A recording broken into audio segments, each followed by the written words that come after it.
नमस्कार, मैं निर्मल रतनलाल वैद। आज हम अपने प्रिय मित्र श्री गिरधर गोपाल अग्रवाल जी से एक बहुत ही महत्वपूर्ण विषय पर बातचीत करने के लिए बैठे हैं, और ताकि आपको एक ऐसे विषय के ऊपर बताएं जो हमारे सनातन धर्म में 16 संस्कार हैं, और उनमें सबसे पहला संस्कार है गर्भधान संस्कार। बहुत सारे लोगों को इसके बारे में कोई जानकारी नहीं है, हमारे ये 16 संस्कार क्यों हैं। और सबसे महत्वपूर्ण संस्कार है गर्भधान संस्कार, जहां संतान गर्भधान होने के बाद ही उसकी उत्पत्ति होती है और उसके बाद ही वो इस संसार में आता है। क्योंकि आपने इस विषय पे बहुत कार्य किया है, शोध किया है, कई बार हम पिछले कई वर्षों से इसके ऊपर बातचीत कर रहे हैं। आज मैं चाह रहा हूं कि हम देश की जनता को, पूरे विश्व के लोगों को गर्भधान संस्कार के बारे में कुछ बता सकें।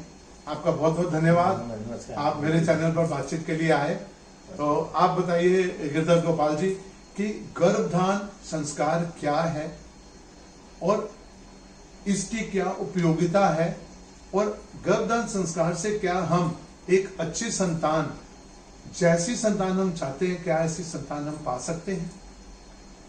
ये बहुत ही इम्पोर्टेंट क्वेश्चन आपने किया है, और शास्त्रों में इसकी बहुत ही महत्वता दी गई है, इसमें कोई डाउट नहीं है।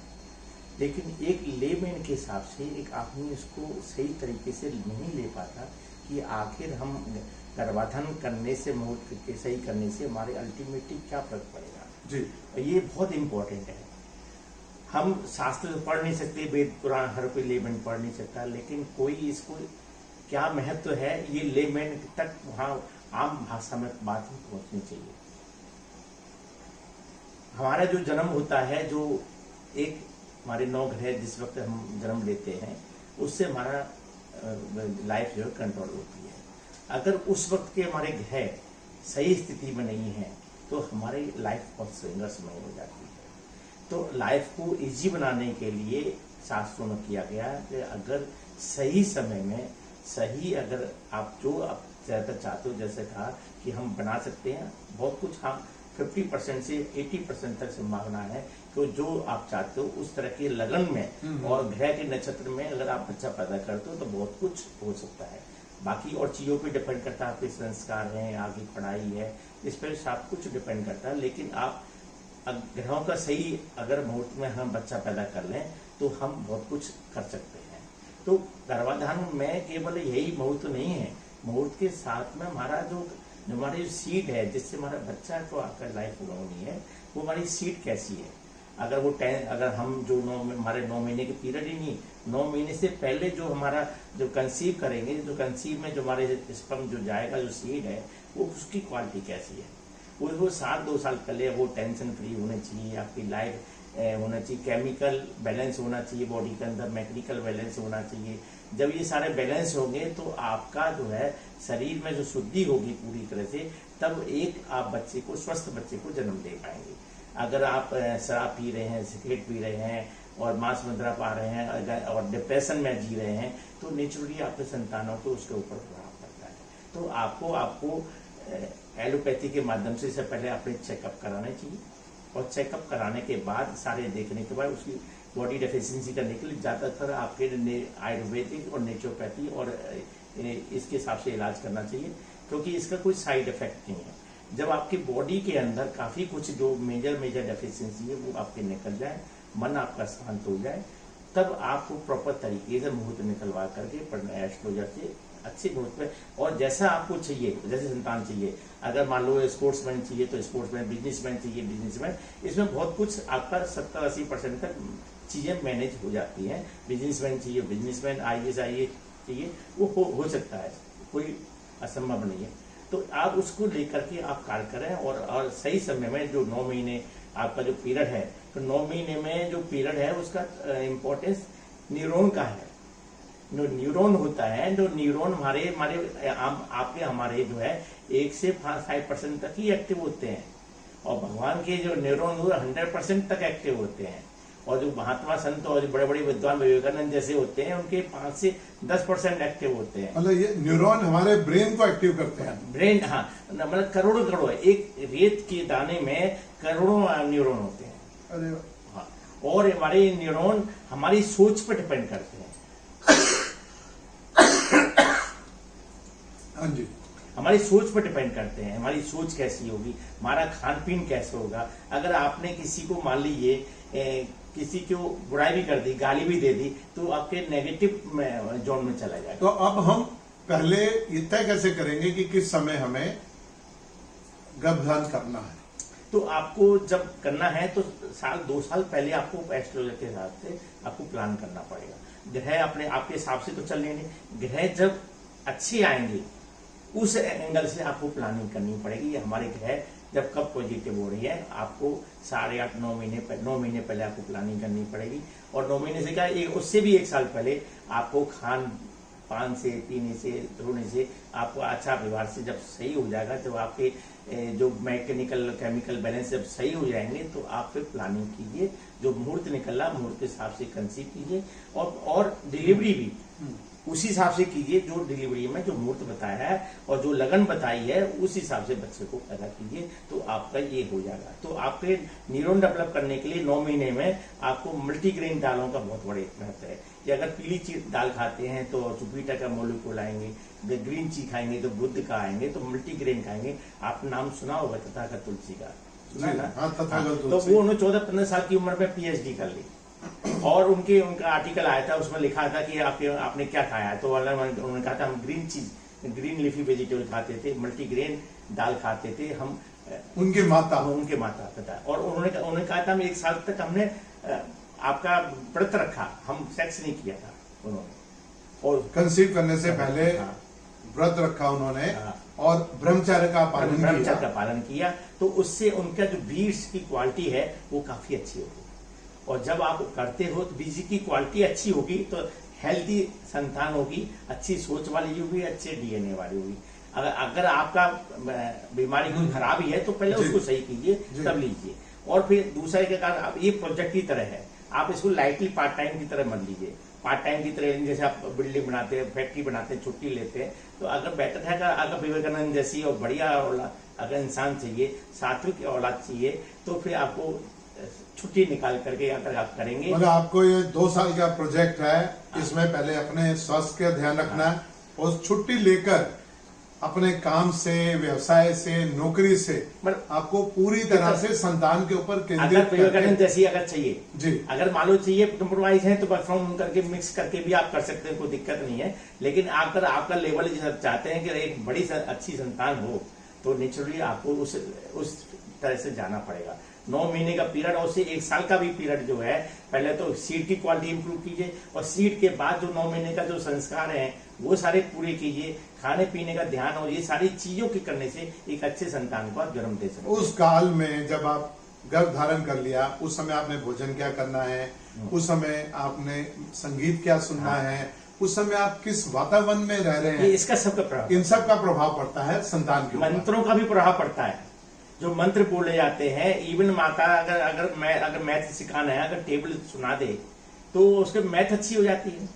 अगर आप मंत्र सुनाएंगे तो मंत्र उसके अच्छे हो जाएंगे। तो आप उसके नेटवर्किंग आप करें, पजल सॉल्व कीजिए, तो पजल 9 महीने के पीरियड में पजल जो भी आप करेंगे। जैसे हम मानते हैं कि सबसे पहले प्लांट बेबी का अगर उदाहरण आता है, कुंती ने अपने 6 पुत्र उनके प्लांट बेबी थे। कर्ण से लेकर युधिष्ठिर से लेकर भीम, अर्जुन, नकुल, सहदेव, जैसी संतान चाहिए उस प्रकार की वैसी उन्होंने सोच के हिसाब से पैदा की, उस तरह से जैसी सोच थी वैसी पैदा हुआ। इसी तरह आप भी उसी सोच में रह सकते हैं।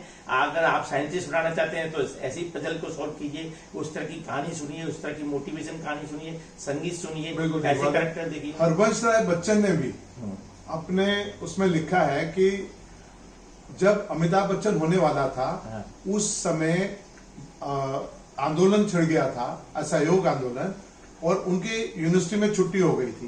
तो दोनों पति पत्नी शेक्सपियर के नाटक और भी कई नाटक दोनों उसको पढ़ा करते थे। ये सत्य है। तो हरवंश राय बच्चन ने लिखा कि उसमें अभिनय के संस्कार गर्भ में ही आ गए थे, उसके दूसरे संतान में नहीं आए, क्योंकि उन्होंने उस पीरियड में बहुत से नाटक पढ़े, अभिनय किया। अमिताभ बच्चन के बारे में आपने जो बोला था, जो एक्टिंग की थी, बिल्कुल सही बात है। उनके माता पिता ने उस 9 महीने के पीरियड में जो शेक्सपियर के नाटक हैं आप उसमें एक्टिंग की, और वो एक्टिंग के जो अभिनव है, जो प्रभाव है, वो उनके बचपन से आया, जबकि यही प्रभाव दूसरी संतान में नहीं आया। तो जो माता पिता जैसे हम संतान चाहते हैं वैसे ही संस्कार अगर देना चाहते हैं तो उनको ये संस्कार उसी गर्भ में के अंदर ही उस समय जो होगा, हाँ, उसी का प्रभाव उस बच्चे के ऊपर पड़ेगा होता है। इसी तरह मैं आपको एक और इम्पोर्टेंस बात बताता हूँ। जो न्यूरॉन, जैसे हम आम भाषा में ब्रेन सेल बोलते हैं, तो ब्रेन सेल हमारे ट्रिलियन होते हैं। एक रेत के दाने के बराबर उसमें करोड़ों सेल होते हैं, और करोड़ों सेल उसमें दो तरह के होते हैं, एक पॉजिटिव होते हैं, नेगेटिव होते हैं। पॉजिटिव का मतलब ये है दोनों साइड कम्युनिकेशन होता है और उसमें पॉजिटिव एनर्जी निकलती है, और वन साइडेड होते हैं उसमें कार्टिसोल निकलता है। पॉजिटिव में आपको डोपामाइन, एंडोर्फिन मिलता है। तो हमारे एक्टिव और डीएक्टिव रहते हैं। तो बचपन में माता पिता ने 5वें महीने से लेकर के 9वें महीने तक जितने ब्रेन सेल, जितनी क्वालिटी में, जितनी हाई क्वालिटी में आपने डेवलप कर लोगे, और जो हाई क्वालिटी वो आपके फोलिक एसिड मतलब मल्टीग्रेन दाल है, ग्रीन वेजिटेबल है, आचार विहार, मेडिटेशन, ये सब चीजों से आपके ब्रेन सेल डेवलप होंगे, हाई क्वालिटी की ब्रेन सेल डेवलप होंगे।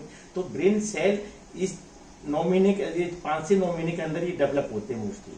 और बचपन की माता, जो बच्चा हो गया उसके बाद एक डेड एंड हो जाता है, उसके बाद प्रोडक्शन नहीं होता, ब्रेन उनके सेल का डेवलप नहीं होता। अब उसमें से जो माता पिता से मिल गए उसी में आप रिफाइनमेंट कर सकते हो, उनको डेवलप कर सकते हो, उनको आप डीएक्टिव कर सकते हो, उन्हीं को एक्टिव कर सकते हो। तो इसलिए अगर हमें ब्रेन सेल एक्टिव करने हम चाह रहे हैं कि अगर 2% वाला 10% ब्रेन सेल के एक्टिव कर लेगा तो नहीं पॉसिबल है। वो आपका 3% है, 3 से 5% कर लेगा। तो ज्यादा से ज्यादा अगर बच्चे को अगर कुशाग्र बुद्धि का बनाना है, तेजस्वी बनाना है, वो आपकी गर्भाधान के से ही आएगा। बाद में करने की आपने आपने कभी देखा कि आप फिसड्डी पालक एकदम हो जाता है, इंटेलिजेंट हो गया, बहुत आप अंतर आ सकता है कि 3 से 5% होता है। विवेकानंद जी जैसे इन लोगों का 8-10% है। हमारे इंसान में, भगवान में कई अंतर, जो साइंटिस्ट हुए आइंस्टाइन और इस तरह के, तो वो उनके 10% के आसपास होते हैं। अब वो 10 है, 12% सब्जेक्टिव हो सकता है, एग्जैक्ट कैलकुलेशन नहीं है, लेकिन 10-12% है। और जो 15-20% वो त्रिकालदर्शी हो जाते हैं, उनको इंस्टीट्यूशन पावर अच्छी हो जाती है। ब्रेन सेल का ही कमाल है। तो ब्रेन सेल में भी कंपार्टमेंट होते हैं, एनर्जी के कंपार्टमेंट हुए हैं, इंस्टीट्यूशन के होते हैं, रिद्धि सिद्धि के होते हैं, कई तरह के होते हैं। तो जैसे आप डेवलप कर लोगे वो वैसे आ जाएगा। हमारे ऋषि मुनि, उनका किस प्रकार से था? तो ऋषि मुनि जो करते तपस्या के माध्यम से करते हैं, और जो जब करते थे वो भी आपका गर्भाधान को करके ही यूज करते थे। और उनके जो हमारे संत मुनियों के 30 से 50% ब्रेन सेल एक्टिव हो जाते थे, और वो इतना है कि वो सूक्ष्म शरीर से कहीं भी विचरण कर सकते थे। तो ब्रेन सेल में आप जो है, ब्रेन सेल का ही कमाल है। आप बहुत रावण जैसे शक्तिशाली हो सकते हैं, और बहुत से ऐसे हो सकते हैं जो विद्वान हो जाते हैं। तो सारी लड़ाई आपका 5% से 10% ब्रेन सेल के एक्टिव करने के एक इंसान। और जो राक्षस होते हैं, जो नेगेटिव फोर्सेस वाले पैदा होते हैं, उसका क्या कारण होता है? उसका कारण ये होता है कि ब्रेन सेल जो जैसे आपका नेगेटिव है ब्रेन सेल में कंपार्टमेंट है कि कुछ एनर्जी को देते हैं, कुछ आपका इंस्टीट्यूशन बुद्धि को देते हैं। तो ब्राह्मण में क्या हुआ, उसमें बुद्धि से ज्यादा बल पावर को ज्यादा दे दिया। जैसे हम आशीर्वाद देते हैं या आपका जो ये श्राप देते हैं या कुछ भी ये देते हैं, तो उस हिसाब से उनके ब्रेन जो भगवान से आशीर्वाद मिलता है ना, वो ब्रेन सेल को ही एक्टिव आशीर्वाद दे दिया, उनको ब्रेन सेल को एक्टिव कर दिया, आप विद्वान बन गए। और श्राप मिल गया तो डीएक्टिव हो गया ब्रेन सेल। सारा गेम जो है ब्रेन सेल का है। तो ब्रेन सेल जो हम गर्भाधान में क्यों इंपॉर्टेंट समझ रहे हैं, तो 5 महीने से 9 महीने के बीच में माता जितना चाहे आप कर सकती हैं, अपने आचार व्यवहार, खान पीन, सोच से जितना आप अच्छा ज्यादा से ज्यादा ब्रेन सेल दे दोगे, न्यूरॉन डेवलप करा दोगे, तो बच्चा आगे की उसका अच्छा हो जाएगा। कितनी महत्वपूर्ण जानकारी आज हमें जानने को मिली है कि आप अपनी इच्छा के अनुसार अच्छी संतान पैदा कर सकते हैं। उसमें बुद्धिमान चाहिए, आपको बलिष्ठ चाहिए, आपको एक साइंटिस्ट चाहिए, आपको एक स्पोर्ट्समैन चाहिए, आपको कला संस्कृति से जुड़ा हुआ चाहिए, को अध्यात्म से जुड़ी हुई संतान चाहिए। तो आप अगर इस पर प्रयास करना शुरू करें और ऐसे विद्वानों से मिलें और थोड़ा थोड़ा भी प्रयास करें, तो हम पूरे भारत में बहुत अच्छी संतानें पैदा कर सकेंगे, जिससे हम जीवन में और आगे बढ़ेंगे। एक अच्छी संतान पूरे समाज का कितना कल्याण कर सकती है, ये हम सब जानते हैं। और इसके लिए मैं आपका बहुत बहुत धन्यवाद करता हूं। और हम इस कड़ी को आपके साथ जारी रखेंगे। और आप इससे आगे आपकी क्या योजना है? हमारे आगे इसमें हम सीरियल बना सकते हैं जी, आप वेब सीरीज बना सकते हैं। वेब सीरीज में सभी लोगों के, एक्सपर्ट लोगों को राय रखी है। उसमें आपके आयुर्वेदिक की भी हों, एलोपैथिक की भी हों, और जितने भी साइंटिस्ट हों, जितनी भी विद्या हैं, उन सभी विद्याओं को एक बच्चे में कैसे लाए जा सके। और आम आदमी, क्योंकि क्या होता है, जब एक आम आदमी होता है, डिफरेंट डिफरेंट फील्ड के लोगों से होता है, तो संतुलन नहीं बना पाता। अगर एलोपैथी के पास जाएगा, वो एलोपैथी तरीके से बात करेगा। आयुर्वेदिक जाएगा, तो आयुर्वेदिक की बात को एलोपैथी वाला नहीं मानेगा। जब एक ही फील्ड में, एक ही छत के नीचे सारी एडवाइस मिलेगी, कंसोलिडेटेड पैकेज मिलेगा, तो वो आसान हो जाएगा। तो हम चाहते हैं आने वाली सीरियल में उत्तम संतान के हिसाब से, नाम से आगे हम सोच सकते हैं कि वेब सीरीज बनाएं और लोगों को बताएं, पूरा 9 महीने की एक्टिविटी बताएं। पहले से एक्टिविटी में क्या होगा और 9 महीने तक क्या क्या होगा, पूरा पैकेज क्या उसमें बताएं। चलिए जी, एक बहुत बड़ा कॉन्सेप्ट सबके सामने बोल दिया है। अब देखते हैं कौन इसको करता है। इसमें बहुत मेहनत लगेगी।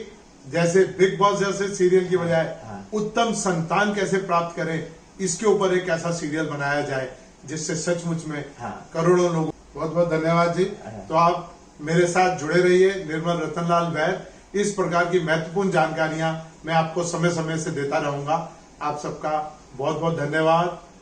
आपका भी बहुत बहुत धन्यवाद। जय हिंद, जय भारत। जय हिंद।